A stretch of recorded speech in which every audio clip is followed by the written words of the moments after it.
É claro que o papel preponderante no planejamento dos suprimentos toca ao ente governamental, né? Porque quem detém o poder para regular o setor, ou seja, normatizar em todas as instâncias, digo assim, leis, decretos, instruções, portarias, todo o marco regulatório, enfim, toca ao governo, né? Governo esse que recebeu de uma forma ou de outra poderes da sociedade para que ele normatizasse. Então, se nós estivermos falando de normas feitas por um executivo, ou alguém que pertence ao órgão executivo, né, e me refiro ao presidente da República, ao governador, ao prefeito, ou aqueles outros de órgãos colegiados, normalmente são pessoas eleitas por mandato pela sociedade, né? Mas essas pessoas têm mandato político. Então, se depender desse tipo de norma, se depender de uma norma que é norma do parlamento, parlamento que eu digo, Congresso Nacional, Senado, Câmara, Assembleias Legislativas e câmaras municipais, então nós temos assim uma variedade de normas que amarram todo o processo.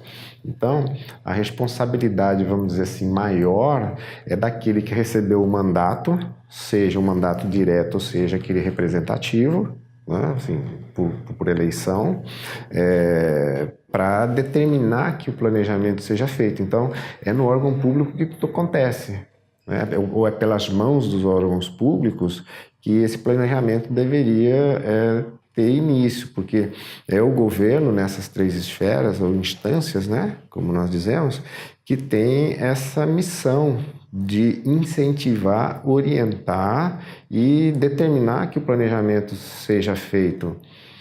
Eu até avanço um pouquinho, se você me permitir. Desde sempre, essa é uma reclamação que eu faço enquanto observador da ciência, né, dos suprimentos, que é uma ciência multidisciplinar, enquanto observador cidadão também, porque o governo tem falhado muito no Brasil em relação a isso e não tem exigido esse planejamento dele próprio, porque o mercado ele é induzido pelo comprador.